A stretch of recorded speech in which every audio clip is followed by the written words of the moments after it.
This has to be one of the very few unaesthetic day in my life video na papanood nyo because hindi ko alam kung ako lang ba yun. Sabi ko puro magaganda tsaka puro aesthetic lahat ng mga day in the life na mga napapanood ko. Sabi ko hindi ako ganun ko-organize sa bahay. Naisip kong gumawa ng day in the life kung ano yung itsura ng araw ko talaga as a content creator and a business owner. Living alone. So today I'm gonna show you lahat ng gagawin ko ngayong araw. And also, extra makalat ngayon. So sabi ko magandang timing to para ipakita sa inyo. Kaya samahan nyo ako magdinis ng kondo. So ito breakfast ko. 3 eggs. Pero hindi ko kakainin lahat ng dilaw. Baka 2 lang. And then oats na may whey protein. Tapos pampainit ng tiyan kasi tanghali na ako gumising. Energen lang. Tapos may mga pabango dyan. Kasi as you know, yung habit shop ko sa Shopee no, meron kaming decanting din. Ayan, nagdikan kasi ako gabi. Tinulugan ko na pagkatapos. Kasi nga, late na ako makakatulog. So, alam kong late na ako makagising. So, baka abutan ako ng pick up. Tinapos ko na kagabi. Kaya, andito pa yung mga gamit. Oh. Anyway, kain tayo.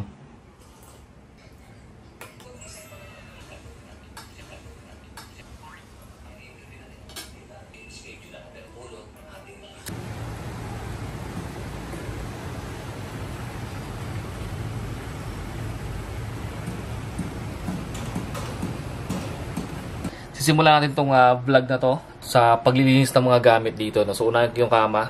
Kasi kumain ako kaagad eh. Dahil masakit na yung tiyan ko pagising ko. Tapos, after nun, yung mga gamit dito. Ayan, maraming kalat. Sabi ko sa inyo, sobrang unaesthetic nito. If may word man na ganun. So, dahil, ewan ko, feeling ko, ito naman talaga yung totoong realidad ng any house, no? Any home. Especially ako kasi dala ko lang mag-isa. No? I can just leave anything na magulo. And, ewan ko kung ako lang to, pero I can work kahit medyo magulo yung paligid. May mga tao kasi na pag magulo yung paligid, hindi sila makapag-isip. Ako okay lang talaga sa akin. Like, I can be creative and productive kahit medyo magulo yung paligid ko. Yun, so magulot. Kahapon kasi is filming day ko kahapon. So usually, I batch film things, no? O yung mga videos. I do like 5-6 content. Kung kayang mas more pa. May isang editing day din ako. So mamaya pagkatapos ko maglinis, actually more boring stuff na gagawin ko after ko maglinis kasi editing na lang talaga ang gagawin ko. Nakakapata after mo mag-shoot ng mga videos tapos magliligpit ka pa, sobrang nakakapagod na. In fact, sometimes after ko mag-shoot, pagtapos ko magmerienda, talagang minsan nakaka-idlip pa ako. Ito yung content na ginawa ko kahapon about sa parang 10 most expensive perfumes ko. Ito naman yung blind testing ng mga HSI perfumes. Ang dami nilang pinadala, mga bagong reformulated daw. Tignan mo naman yung side table ko, halos wala ng itsura. Sobrang pati ito, babalik ko to kasi nga nagdikant ako kagabi. Ang dami nating gagawin talaga. So, simulan na natin to.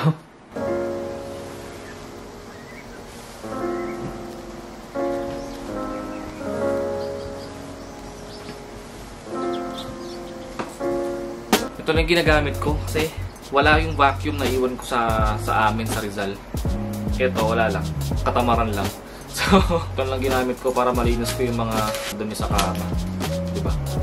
Matapong ko lang. Yung mga local perfume acquisitions ko, yung mga binili ko mismo ng mga local perfumes. So, abangan nyo yan sa TikTok. Bumili akong Dirma, steam iron. Meron akong plancha naman, tsaka ano. Pero, yun nga, nakaka-hassle kasing kunin po siya sa ilalim ng kama para mag-plancha. Ay maliit lang yung space. So sabi ko, hanap na lang ako ng steam iron. So bumili ako ng steam iron kasi para din magamit ko sa mga travel. Okay naman siya.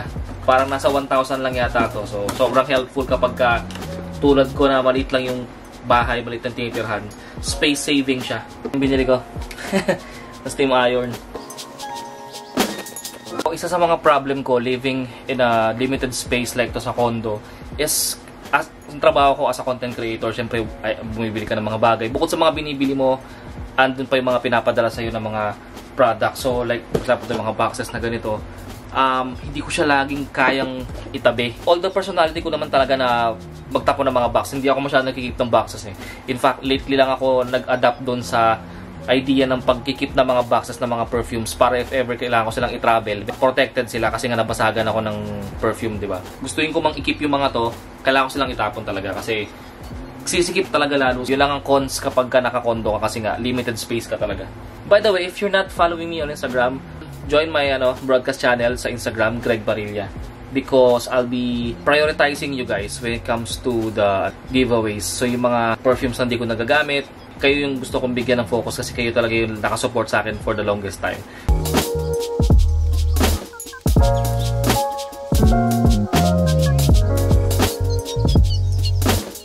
The best talaga to. Sobrang bango.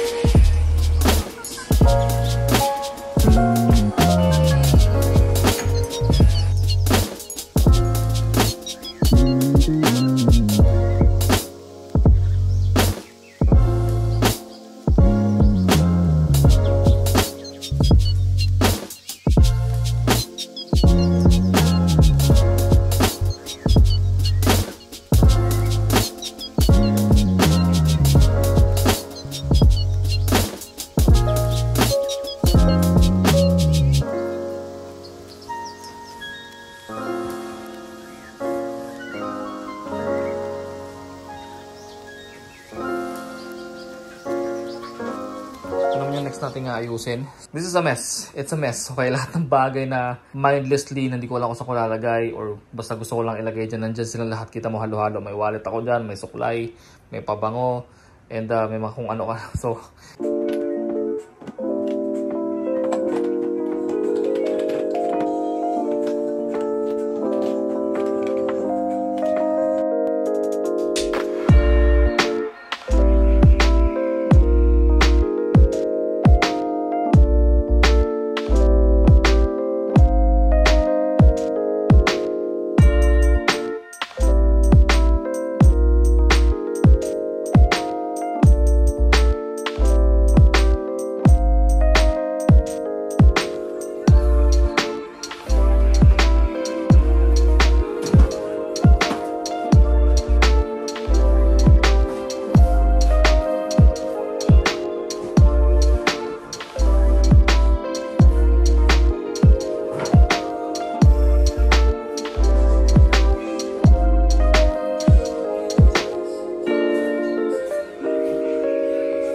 So, ito yung late lunch ko.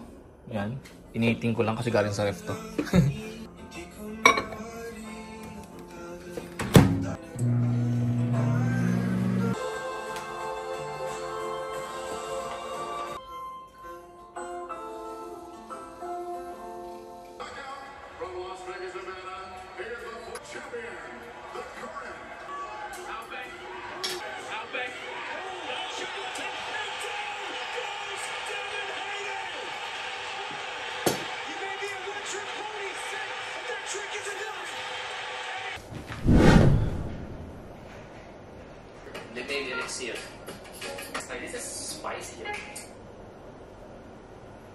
So, kakatapos ka lang mag-edit. Ginabi na ako. Anong oras na? It's already around 6:20. Kakain pala muna ako. And then, mag-workout ako after. After ko kumain, maliligo ako. After nun, editing na naman. So, yun lang naman ang buhay ko. Edit. Tara, hatay pagkain. Wala akong pagkain eh.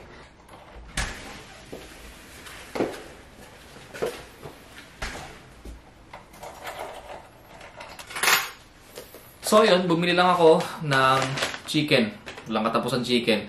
Just because I need protein kasi nga. Ang hirap talaga pag hindi ka naka-meal plan and wala akong talagang masyadong time para pagluto.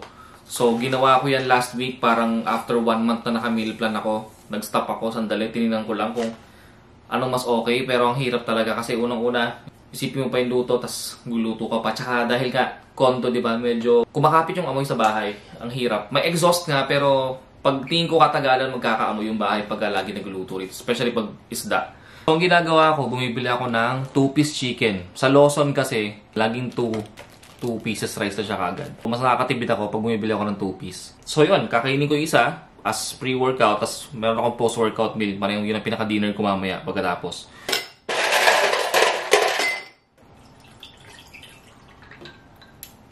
And yes, hindi ako nakakakain ng fried chicken ng walang Mang Tomas. Baka naman makita ng Mang Tomas to. Baka ma-sponsoran nyo ako kasi parang linggo-linggo ako bumibili nito. Hindi ko alam kung tama ba yun.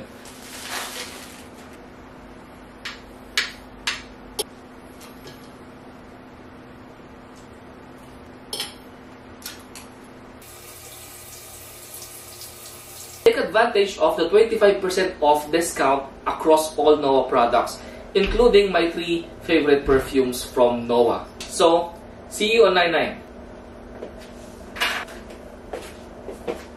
Alright, so pupunta na ako sa gym. Ito yung outfit ko. My scent of the day is Tambourine's Camo. Sobrang ganda nito sa skin's chemistry ko. Ang lakas niya pag napapawisan ako. And yeah, ang lakas niya mag-project. Sobrang bango niya.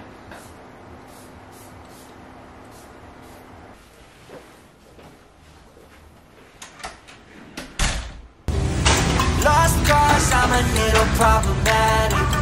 감당 할 수 없어 thinking reckless. 똑같은 실수 반복해. 이건 habit. You help me when I'm slowly falling. Ooh, heart of gold, will of steel is what you had. Ooh, pick me up when I was sinking in quicksand. Ooh, you piece me together with your ripped hands on. I'm more to get you, but you gotta understand with you I'm safe.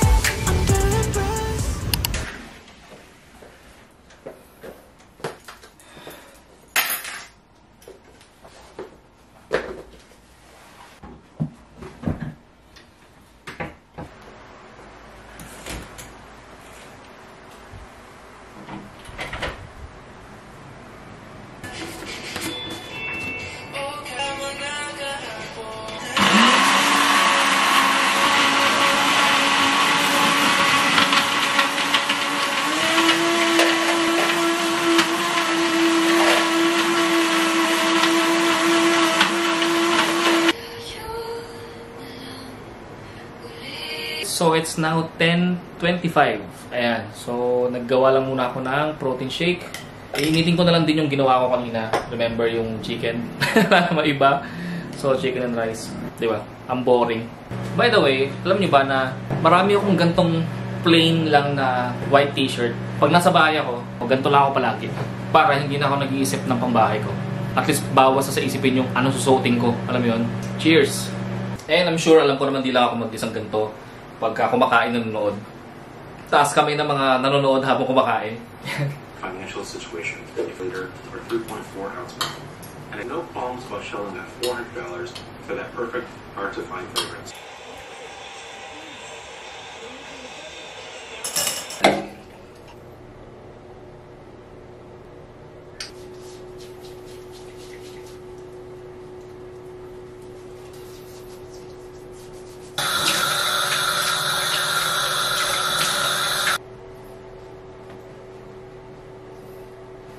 So, plano ko mag-live sa TikTok kasi today is, ano bang date ngayon? September 5. Going September 6 kasi magto-12 na. Plan to go live kahit mga 1 hour, 2 hours. Eto, kwentuhan live lang to kasi pag malapit yung mga pompiang yan, 9-9, busy na sa pagla-live. Eh, syempre pag ganun, dahil nandun ako naka-live sa brand nila or sa shop nila, eh, yun lang pwedeng pag-usapan, di ba, syempre. So, ngayon mag-live ako on my own account sa TikTok. Anyway, toner ko is this toner from Aesop. Paubos na to, inuubos ko na lang din. Maganda naman. Pero yun ay kung may budget ka. So pagkaan niya parang sa 2,000 yata yung toner niya. Medyo mahal siya. And then lately may mga maliliit na spots ako sa mga maliliit na acne. So gagamitin ko tong Noah Zoom Out Spot Correcting Serum. So nakakabawas to ng yung mga dark spots, acne marks, ganyan. Tapos meron siyang parang brightening tsaka tightening effect. Parang nakakakinis pagkatapos kasi meron yata tong alpha arbutin PHA, may PHA pala siya, so may konti siyang exfoliation, konti lang. And then for my moisturizer, ito ginagamit ko. Ito yung binili ko sa Korea. If napanood niyo yung Korea vlog ko, this is IDFM. So this is for the anti-wrinkle tsaka elasticity. Pang men's skin siya. So far okay naman, 2 pumps lang ako rito. Okay naman siya, parang nakaka-healthy ng face. Siyempre di naman agad makita yung results niyan. Alam nyo, itong ilaw ko na to, ito na rin yung parang ilaw ng bahay. Alam mo yun? Kasi ang liwanag nga, tsaka pantay. Eh, yung ilaw kasi dito sa condo, ito, hindi ko ginagamit bukod sa hindi ko gusto. May mga bumbilya na kailangan palitan. Eh, may isang ilaw dito sa may bandang pintuan. Eh, kulang yung ilaw dito eh. Dapat talaga kasi nandito sa gitna. Eh, ito na yung ginagamit ko minsan. September siya. Pero, ayun, November na namin talaga gagawin. More likely, baka sabay namin sa 11-11. Bibili ako ng imagination kasi nga nagko-collect ako ng mga... Hindi ko to ginagawa nagko-collect ako ng mga imagination inspired. If you were to keep 3 frags in your collection, what would it be? Ganda. Mabilisan sa Drat Boss A. Alright, so kakatapos ko lang mag-live. Alas 2 na. Hindi ko na malaya na alas 2 na pala, parang 12 na ako nag-start. Pero mamililipat na ako sa kama maya-maya para mag-chill, mag-relax, para makatulog na. Thank you for watching this a day in my life. Ganito ang buhay ko. So, thank you for watching. Until my next live. See ya.